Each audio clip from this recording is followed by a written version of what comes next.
Hi friends, Serafina media channel பார்த்துட்ருக்கோங்க எல்லாருக்கும் வணக்கம். வீட்டில் அரிசியெல்லாம் வாங்கி மொத்தமாக வச்சுருப்போம் இல்லையா? அந்த மாதிரி அரிசி வாங்கி வைக்கிறப்போ நாள் ஆக ஆக அதில் என்ன ஆகும்னா வண்டு புழு பூச்சிலாம் வச்சிரும். நம்ம யூஸ் பண்ணிகிட்டு இருந்தாலும் சரி, இல்லை யூஸ் பண்ணாமல் வைக்கிற அரிசியாக இருந்தாலும் சரி, அரிசிக்குள்ளே வண்டு புழு பூச்சி வைக்காமல் இருக்கிறதுக்கு என்ன பண்ணலாம் அப்படின்னு பார்க்கலாம். அதுக்கு நான் அந்த மாதிரி காட்டன் கிளாத் ஒன்று எடுத்திருக்கேன். நல்லா ஒயிட் கிளாத்தாக எடுத்துக்கோங்க. இல்லாட்டி உங்கள்கிட்ட டிஷ்யூ பேப்பர் இருந்துச்சுன்னா கூட எடுத்துக்கலாம். இந்த மாதிரி காட்டன் கிளாத்தில் ஃபஸ்ட்டு கொஞ்சமாக மஞ்சள் தூள் நான் எடுத்து வச்சுருக்கேன். இந்த மஞ்சள் தூள் கூட நம்ம ரெண்டாவதாக என்ன சேர்க்க போகிறோம்னா உப்பு சேர்த்துக்கலாம். உங்கள்கிட்ட தூள் உப்பு இருந்துச்சுன்னா தூள் உப்பு சேர்த்துக்கோங்க. நான் இன்றைக்கி கல் உப்பு தான் எடுத்திருக்கேன். அடுத்ததாக இதில் நம்ம மிளகாய் தூள் சேர்த்துக்கலாம். இந்த 3 பொருளுமே பார்த்தோன்னா ரொம்ப ரொம்ப எஃபெக்டிவான பொருள். இதெல்லாம் கொஞ்சம் கொஞ்சமாக எடுத்துக்கிட்டாலே போதும். ஒரு 1/4 டீஸ்பூன் அளவில் எடுத்துக்கலாம். இதுக்கு அடுத்து நம்ம ஒரு பொருள் சேர்க்க போகிறோம். இது பார்த்தோம் அப்படின்னா கிராம்பு. கிராம்பு ஒரு 4லேருந்து 5 கிராம்பு எடுத்துக்கோங்க. இதையும் இதோட வச்சுட்டு இந்த கிளாத்தை நல்லா மடித்து விட்டுக்கோங்க. மடிச்சுட்டு இதை ஒரு சின்ன மூட்டை மாதிரி கட்டி எடுத்துக்கலாம். இந்த மாதிரி நீங்கள் கட்டி எடுத்துக்கலாம். இல்லை நீங்கள் டிஷ்யூ பேப்பரில் வைக்கிறதா இருந்தால் நல்லா அதை மடித்து ஒரு ரப்பர் பேண்ட் இல்லாட்டி ஏதாவது நூல் வச்சு கட்டிக்கலாம். நான் துணியில் கட்டுறதுனால இந்த மாதிரி மூட்டையாக கட்டி எடுத்துக்கிறேன். இப்போ இந்த மூட்டையை நம்ம அரிசிக்குள்ளே கொண்டு வச்சிடலாம். இந்த மாதிரி நம்ம மூட்டை ரெடி பண்ணி அரிசிக்குள்ளே வச்சிட்டோம் அப்படின்னா எவ்வளோ நாள் ஆனாலும் வண்டு புழு பூச்சிங்கிறது அரிசிக்குள்ளே வரவே செய்யாது. இந்த மாதிரி நம்ம வீட்டில் இருக்கக்கூடிய அரிசி எல்லாத்துக்குமே ட்ரை பண்ணலாம். இந்த ஒரு மூட்டையை மட்டுமே நீங்கள் அரிசிக்குள்ளே வச்சு யூஸ் பண்ணுறப்போ வருஷ கணக்கு ஆனாலுமே இந்த அரிசியில் வண்டு புழு பூச்சிங்கிறது வரவே செய்யாது. இந்த ஒரு மூட்டையே போதும். இதை மாதிரி வச்சு நீங்கள் யூஸ் பண்ணிக்கலாம். அந்த மாதிரி ஸ்டீல் வாட்டர் பாட்டில்லாம் நம்ம யூஸ் பண்ணுவோம், இல்லை பிளாஸ்டிக் பாட்டில் யூஸ் பண்ணுவோம். தண்ணி இந்த மாதிரி பாட்டிலை நம்ம ஸ்கூலுக்கு குழந்தைங்களுக்கு கொடுத்து அனுப்புகிறப்போவோ, இல்லை நம்ம ஏதாவது ட்ராவல் டைமில் யூஸ் பண்ணுறப்போவோ என்ன ஆகும் அப்படின்னா மூடி சில டைம் லூஸ் ஆகிடும். அந்த மாதிரி லூஸ் ஆகி தண்ணி லீக் ஆகிட்டே இருக்கும். அதுக்கு இந்த மாதிரி ஒரு ரப்பர் பேண்ட் எடுத்து அதோட வாய் பகுதியில் போட்டுட்டு இந்த மாதிரி டைட்டாக பூட்டிட்டீங்க அப்படின்னா போதும். உள்ளுக்குள்ளே நம்ம தண்ணி மேலே வர ஊற்றி வச்சோம் அப்படின்னாலுமே லீக் ஆகவே செய்யாது. இந்த டிப்பை ட்ரை பண்ணி பாருங்கள். ரொம்பவே யூஸ்ஃபுல்லாக இருக்கும். என்னென்னு பார்க்கலாம். அதுக்கு நான் எடுத்துருக்கிறது என்னன்னு பார்த்தோன்னா சாதம் வடித்த கஞ்சி தண்ணி. இந்த தண்ணியை நிறைய விதங்களில் நம்ம யூஸ் பண்ணிக்கலாம் நம்மளோட லைஃப்பில். இந்த தண்ணியில் பார்த்தோன்னா நிறைய சத்துக்கள் இருக்குது. இப்போ இந்த தண்ணியை நான் எதுக்கு யூஸ் பண்ண போகிறேன் அப்படின்னு சொல்கிறேன். சாதம் வடித்த கஞ்சி தண்ணி நல்லா ஆறுனதுக்கப்புறம் ஒரு பாத்திரத்தில் ஊற்றி எடுத்துக்கோங்க. இப்போ இதில் காஃபி தூள் சேர்த்துக்கலாம். உங்ககிட்ட என்ன காஃபி பவுடர் இருந்துச்சாலும் அதை நீங்கள் சேர்த்துக்கலாம். நான் சன்ரைஸ் ₹2 பாக்கெட் இருக்குல்ல, அது கொஞ்சமாக சேர்த்துக்கிறேன். இப்போ இதை சேர்த்ததுக்கப்புறமா நல்லா இதை கலந்து விட்டுக்கலாம். காஃபி தூள் சேர்த்ததுக்கப்புறம் இதோட கலர் ஃபுல்லாகவே சேஞ்ச் ஆகிடும். இப்போ இதை நல்லா மிக்ஸ் பண்ணி விட்டுக்கோங்க. ஒன்றோட ஒன்று நல்லா மிக்ஸ் ஆகணும். காஃபி பவுடரில் எந்த வித கட்டிகளுமே இல்லாத மாதிரி ஃபுல்லாக நல்லா மிக்ஸ் பண்ணி விட்டுக்கோங்க. இப்போ இதுக்கப்புறம் நம்ம தலைக்கு யூஸ் பண்ணக்கூடிய ஷாம்பு இல்லை சீயக்காய் எது நீங்கள் யூஸ் பண்ணி தலைக்கு குளிப்பீங்களோ அந்த ஷாம்பு இல்லைனா சீயக்காய் இருந்துச்சுன்னா நம்ம யூஸ் பண்ணிக்கலாம். இப்போ இதை நான் கார்த்திகா சீயக்காய் நான் எடுத்திருக்கேன். இதை ஒரு பாக்கெட் ஃபுல்லாகவே இதில் தட்டிக்கிறேன். நீங்கள் ஷாம்பு யூஸ் பண்ணுறீங்க அப்படின்னா உங்களோட முடிக்கு தகுந்தால ஷாம்பு எடுத்துக்கலாம். இப்போ இதை நம்ம எதுக்காக யூஸ் பண்ண போகிறோம்னா நம்மளோட முடிக்கு தான் நம்ம யூஸ் பண்ண போகிறோம். இதை இந்த கஞ்சி தண்ணியில் நம்ம கலந்துட்டு நல்லா மிக்ஸ் பண்ணி விட்டுக்கலாம். ஷாம்பு நீங்கள் சேர்த்துக்கிட்டிங்கனாலும் நல்லாவே நுர வரும் நம்ம மிக்ஸ் பண்ணும்போதே. இந்த மாதிரி நான் சீயக்காய் சேர்த்துருக்கிறதுனால கட்டிகள் இல்லாமல் நல்லா கரைச்சி எடுத்துக்கிறேன். அதுக்கப்புறம் நம்மளோட முடியில் நம்ம அப்ளை பண்ணிக்கலாம். எப்போது நம்ம குளிப்போம் இல்லையா, ஷாம்புவை நம்ம டைலூட் பண்ணி தான் யூஸ் பண்ணணும். ஷாம்பு நம்ம தண்ணியில் கரைச்சிட்டு யூஸ் பண்ணுவோம்ல, அதே மாதிரி அந்த தண்ணிக்கு பதிலாக நம்ம இந்த கஞ்சி தண்ணி எடுத்திருக்கோம். இப்போது அதுக்கு பதிலாக தான் நான் சீயக்காய் எடுத்திருக்கேன். இந்த சீயக்காவை நம்ம தண்ணியில் கரைச்சி தான் யூஸ் பண்ணுவோம் இல்லையா, அந்த தண்ணிக்கு பதிலாக நான் சாதம் வடித்த கஞ்சி தண்ணி எடுத்திருக்கேன். இப்போ இதில் நான் சீயக்காவை சேர்த்து நல்லா மிக்ஸ் பண்ணிட்டேன். இது கூட நம்ம காஃபி பவுடரும் சேர்த்துருக்கிறதுனால இது நம்மளோட முடி வளர்ச்சிக்கு ரொம்பவே ஹெல்ப் பண்ணும். முக்கியமாக பார்த்தோம் அப்படின்னா முடி உதிர்வை இது கண்ட்ரோல் பண்ணும். தலைக்கு நீங்கள் எப்போல்லாம் குளிக்கிறீங்களோ அப்போல்லாம் இதை ரெடி பண்ணி வச்சுட்டு நீங்கள் குளிங்க. கண்டிப்பாக உங்களோட முடி உதிர்வில் மாற்றம் தெரியும். முடி கொட்டுறது அப்படிங்கிறது சீக்கிரமாகவே ஸ்டாப் ஆகிடும். அந்த அளவுக்கு இது ஒரு எஃபெக்டிவான ரெமெடி. கண்டிப்பாக இதை ட்ரை பண்ணி பாருங்கள். அதே மாதிரி நம்ம சாதம் வடித்த கஞ்சி தண்ணி யூஸ் பண்ணுறோம் இல்லையா, இது நம்மளோட முடியை நல்லா ஷைனிங் ஆக்கி கொடுக்கும். இந்த கஞ்சி தண்ணி யூஸ் பண்ணோம் அப்படின்னா நம்ம கண்டிஷ்னர் வெளியில் வாங்கி போடவே தேவையில்லை. வீட்டில் இருக்கக்கூடிய இயற்கையான கண்டிஷ்னர் இது தான். பார்க்கலாம். அந்த மாதிரி ஊதுவத்தி நம்ம வீட்டில் யூஸ் பண்ணுவோம். யூஸ் பண்ணுறப்போ என்ன பண்ணுவோம் அப்படின்னா ஊதுவத்தி நம்ம ஏற்றி வச்ச உடனே சீக்கிரமாகவே அது எரிஞ்சு முடிஞ்சிடும். அதை அவாய்ட் பண்ணுறதுக்கு நம்ம வீட்டில் இருக்கக்கூடிய வேஸ்லின் எடுத்துக்கோங்க. இந்த மாதிரி ₹5 வேஸ்லின் இருந்துச்சு அப்படின்னா போதும். இது இந்த மாதிரி கையில் கொஞ்சமாக எடுத்துகிட்டு ஊதுவத்தி மேலே இந்த மாதிரி தேய்ச்சி கொடுங்க. இது நல்லா தேய்ச்சிட்டு அதுக்கப்புறம் நீங்கள் பற்ற வச்சிங்க அப்படின்னா உங்களுக்கு ஊதுவத்தி ரொம்ப நேரம் வரைக்குமே நின்று எரியும். இப்போ நான் என்கிட்ட 2 ஊதுவத்தி இருந்துச்சு, அதில் தேய்ச்சிட்டு இப்போ நான் பற்ற வச்சு காட்டுறேன் பாருங்கள். இந்த மாதிரி வேஸ்லின் நம்ம தடவிட்டு அதுக்கப்புறம் பற்ற வச்சோம் அப்படின்னா ஊதுவத்தி ரொம்ப நேரம் வரைக்கும் நின்று எரியும். பார்க்கலாம், ஒரு சொட்டு தண்ணி கூட இல்லாமல் நம்மளோட கேஸ் அடுப்பை பளிச்சுன்னு மாற்றுறதுக்கு வேஸ்லின் மட்டும் போதும். இதை வந்து எப்படி நம்ம க்ளீன் பண்ண போகிறோம் அப்படின்னு பார்க்கலாம். இதுக்கு உண்மையாக ஒரு சொட்டு தண்ணி கூட தேவையில்லை. 5 ரூபா வேஸ்லின் மட்டும் இருந்தால் போதும். இதையும் நம்ம ஃபுல்லாக போட்டு தேய்க்கணும் அப்படிங்கிற அவசியமும் இல்லை. கொஞ்சமாக கையில் எடுத்துகிட்டு இந்த மாதிரி வந்து கேஸ் அடுப்பில் வந்து அங்கங்கே தடவி விட்டுக்கோங்க. நான் வந்து ஓரளவுக்கு அழுக்காக இருக்கிற மாதிரி அடுப்பில் தான் வந்து க்ளீன் பண்ணி காட்ட போகிறேன். இதை பார்த்துட்டு நிறைய பேர் நினைக்கலாம், அழுக்கே இல்லாத அடுப்பில் வந்து க்ளீன் பண்ணுறோம் அப்படிங்கிற மாதிரி நினைக்காதீங்க. உண்மையாக பாருங்கள், இதில் வந்து அழுக்குகள் இருக்குது. இதில் தான் நான் வந்து வேஸ்லின் போட்டு நான் க்ளீன் பண்ணி காட்ட போகிறேன். இப்போ போட்டுட்டு நான் உடனே வந்துட்டு இந்த மாதிரி ஒரு துணியை வச்சு துடைச்சிக்கிறேன். துணி கூட பார்த்தோம் அப்படின்னா ஈரமான துணி இல்லை, நார்மலாக காஞ்ச துணி தான் நான் வந்து யூஸ் பண்ணியிருக்கேன். இந்த மாதிரி துணியை வச்சு நல்லா வந்து தேய்ச்சி எடுத்துக்கலாம். இப்படி நம்ம தேய்க்கிறப்போவே நமக்கு வந்து இது நல்லா வந்து ஷைனிங்காக கிடைக்கும். நீங்கள் வந்து எந்த அடுப்பு யூஸ் பண்ணுறதா இருந்தாலும் சரி, இந்த மாதிரி ஸ்டீலில் உள்ள அடுப்பாக இருந்தாலும் சரி, இல்லை கிளாஸில் அடுப்பாக இருந்தாலும் சரி, அந்த மாதிரி எந்த அடுப்புக்குனாலும் வேஸ்லின் போட்டு வந்து நீங்கள் தேய்ச்சிக்கலாம். அந்த மாதிரி தேய்க்கிறப்போ நம்மளோட அடுப்பை நல்லா ஷைனிங்காக வந்து நம்ம மெயின்டைன் பண்ணிக்கலாம். அடிக்கடி வந்து நம்ம தண்ணி தொட்டு வாஷ் பண்ணாமல் இந்த மாதிரி பண்ணுறப்போ நமக்கு அடுப்பும் வந்து துரு பிடிக்காமல் இருக்கும். நம்மளோட அடுப்பும் வந்துட்டு நல்லா ஷைனிங்காக நம்ம வந்து மெயின்டைன் பண்ணிக்க முடியும். இதே மாதிரி நீங்கள் வந்து அடிக்கடி க்ளீன் பண்ணிங்க அப்படின்னா நம்மளோட அடுப்பு இதோட லைஃப்பும் நமக்கு ரொம்ப நாள் வரைக்கும் வரும். ஃப்ரிட்ஜுக்குள்ளே லெமன் ஊற்றி பாருங்கள், உங்களோட கரண்ட் பில் பாதியாக குறையும். ஃப்ரிட்ஜெல்லாம் நம்ம வந்து பார்த்தோம் அப்படின்னா ஐஸ் கட்டிகள் வந்து அதிகமாக பிடிக்கும். ஃப்ரீசரில் வந்து ஐஸ் கட்டிகள் அதிகமாக பிடிக்கும் போது கரண்ட் பில்லும் நமக்கு அதிகமாக ஆகும். அந்த மாதிரி டைமில் இந்த டிப்பை வந்து ஃபாலோ பண்ணுங்கள். ஃபஸ்ட்டு நம்ம வந்து ஃப்ரிட்ஜை வந்து க்ளீன் பண்ணுறதுக்கு முன்னாடி ஃப்ரிட்ஜோட சுவிட்சை வந்து ஆஃப் பண்ணிவிட்டு இந்த மாதிரி ஐஸ் கட்டிகள் உடஞ்சி நிற்கும் பார்த்தீங்களா, இதெல்லாம் வந்து ஃபஸ்ட்டு ஒரு துணியை வச்சோ இல்லை கையாலே வந்து க்ளீன் பண்ணி எடுத்துக்கலாம். அந்த மாதிரி க்ளீன் பண்ணி முடிச்சதுக்கப்புறம் இதில் நம்ம வந்துட்டு லெமன் வச்சு வந்து தேய்க்க போகிறோம். அதுக்கு நான் வந்து பாதி லெமன் வந்து எடுத்திருக்கேன். இப்போ இந்த பாதி லெமனில் நான் வந்து என்ன சேர்த்துக்க போகிறேன் அப்படின்னா சோடா உப்பு, அதாவது நம்ம ஆப்ப சோடான்னு சொல்லுவோம் இல்லையா, அந்த பேக்கிங் சோடா தான் வந்து இதில் சேர்த்துக்க போகிறேன். இந்த மாதிரி வந்து கொஞ்சமாக வந்து சேர்த்துக்கோங்க. சேர்த்துட்டு அந்த லெமனோட எல்லா பக்கமும் படுற மாதிரி இந்த மாதிரி தடவி விட்டுக்கோங்க. அடுத்ததாக இது கூட நம்ம வந்து சமையலுக்கு யூஸ் பண்ணுற உப்பு வந்து சேர்த்துக்கலாம். கொஞ்சமாக வந்து உப்பு சேர்த்துட்டு இதை மாதிரி வந்து நல்லா வந்து தடவி விட்டுக்கோங்க. தடவினதுக்கப்புறம் இப்போ இதை நம்ம வந்து ஃப்ரிட்ஜுக்குள்ளே வச்சு வந்து தேய்க்க போகிறோம். ஃப்ரிட்ஜோட ஃப்ரீசரில் நம்ம வந்து ஐஸ் கட்டிகள் எல்லாத்தையுமே வந்து க்ளீன் பண்ணி முடிச்சதுக்கப்புறம் கொஞ்சமாக ஈரம் இருந்துச்சு அப்படின்னா ஈரம் வந்து நல்லா வந்து காய விட்டுருங்க. இப்போது வந்து ஈரம் நல்லா காஞ்சதுக்கப்புறமா நம்ம இதை வந்து தொடச்சி எடுத்துக்கலாம். ஃப்ரீசரில் ஈரம் இல்லாமல் இருக்கிறப்போ இந்த மாதிரி லெமன் மேலே நம்ம வந்து சோடா உப்பு தடவி வச்சுருந்தோம் பார்த்திங்களா, இதை வந்து போட்டு நல்லா தேய்ச்சி எடுத்துக்கலாம். இந்த மாதிரி ஃப்ரீசருக்குள்ளே நம்ம வந்து தேய்ச்சி எடுக்கிறப்போ நமக்கு ஐஸ் கட்டிகளும் அதிகமாக பிடிக்காது. ஐஸ் கட்டிகள் அதிகமாக பிடிச்சிது அப்படின்னா தான் கரண்ட் பில்லும் நமக்கு வந்து அதிகமாக வரும். இந்த மெத்தடில் நீங்கள் வாரத்துக்கு ஒரு டைம் வந்து ஃப்ரிட்ஜை வந்து க்ளீன் பண்ணுறப்போ நமக்கு ஐஸ் கட்டிகள் அதிகமாக பிடிக்காது. இந்த மாதிரி நம்ம ஃப்ரிட்ஜை க்ளீன் பண்ணுறப்போ ஃப்ரிட்ஜுக்குள்ளே ஏதாவது கெட்ட வாடைகள் இருந்துச்சு அப்படின்னா கூட போயிடும். லெமனாக இருந்தாலும் சரி, அது கூட நம்ம சேர்த்துருக்கக்கூடிய சோடா உப்பு எல்லாமே வந்துட்டு அந்த கெட்ட வாடைகளை எடுக்கிறதுக்கு ரொம்பவே ஹெல்ப் பண்ணும். இந்த மாதிரி நம்ம ஃப்ரிட்ஜை வாரத்துக்கு ஒருக்காவோ இல்லை 10 நாளுக்கு ஒருக்காவோ வந்து க்ளீன் பண்ணி வச்சிட்டிங்க அப்படின்னா போதும்.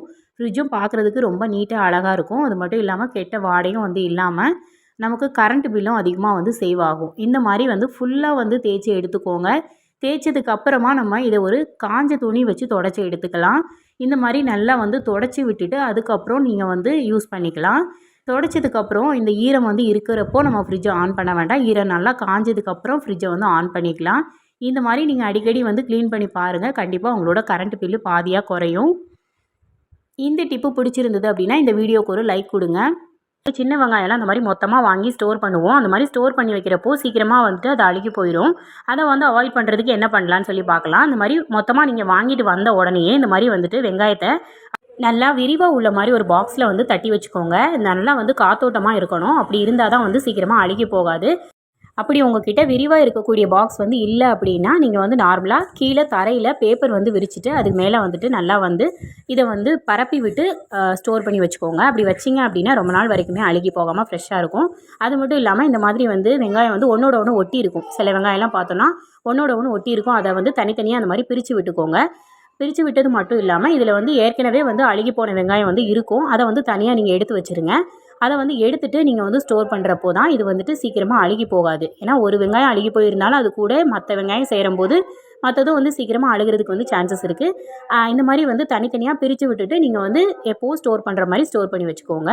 நல்லா வந்து பரப்பி விட்டு ஸ்டோர் பண்ணி வச்சிட்டிங்க அப்படின்னா ரொம்ப நாள் வரைக்கும் அழுகி போகாமல் ஃப்ரெஷ்ஷாக இருக்கும். இந்த டிப்பை வந்து ட்ரை பண்ணி பாருங்கள். மொத்தமாக நம்ம வாங்கி ஸ்டோர் பண்ணி வைக்கிறப்போலாம் எப்படியும் வந்து சீக்கிரமாக வெங்காயம் அழுகி போகிறதுக்கு சான்ஸ் இருக்குது. இந்த மெத்தடில் நீங்கள் வந்து ஸ்டோர் பண்ணுறீங்க அப்படின்னா கண்டிப்பாக சீக்கிரமாக வெங்காயம் அழுகி போகாது. இந்த மாதிரி வந்து ஸ்டோர் பண்ணி பாருங்கள். இப்போ நான் வந்து என்கிட்ட இருக்கக்கூடிய எல்லா வெங்காயத்தையும் வந்துட்டு 2 2 3 3 இருக்கிறதெல்லாம் தனித்தனியாக வந்து நான் பிரித்து எடுத்துகிட்டு நல்லா வந்து இதை அதுக்குள்ளே குப்பைகள் மாதிரி இருந்துச்சு அப்படின்னாலும் அதை வந்து எடுத்துகிட்டு நீட்டாக ஸ்டோர் பண்ணி வச்சுக்கோங்க. இந்த மாதிரி நீங்கள் ஸ்டோர் பண்ணுறப்போ ரொம்ப நாள் வரைக்குமே கெட்டு போகாமல் ஃப்ரெஷ்ஷாகவே இருக்கும். இந்த டிப்பை ட்ரை பண்ணி பாருங்கள். இப்போ அடுத்த டிப் என்னென்னு பார்க்கலாம். இந்த மாதிரி ஸ்விட்ச் போர்டெலாம் வந்து நம்ம வீட்டில் வச்சுருப்போம். சீக்கிரமாக வந்து நம்ம கைப்பட்டு அழுக்காயிடும். அதை வந்து அழுக்கை வந்து எடுக்கிறதுக்கு நம்ம தண்ணி எதுவுமே வந்து யூஸ் பண்ண முடியாது. ஏன்னா கரண்ட் விஷயம் அப்படிங்கிறதுனால தண்ணி எதுவும் யூஸ் பண்ணி நம்ம அழுக்கை வந்து ரிமூவ் பண்ண முடியாது.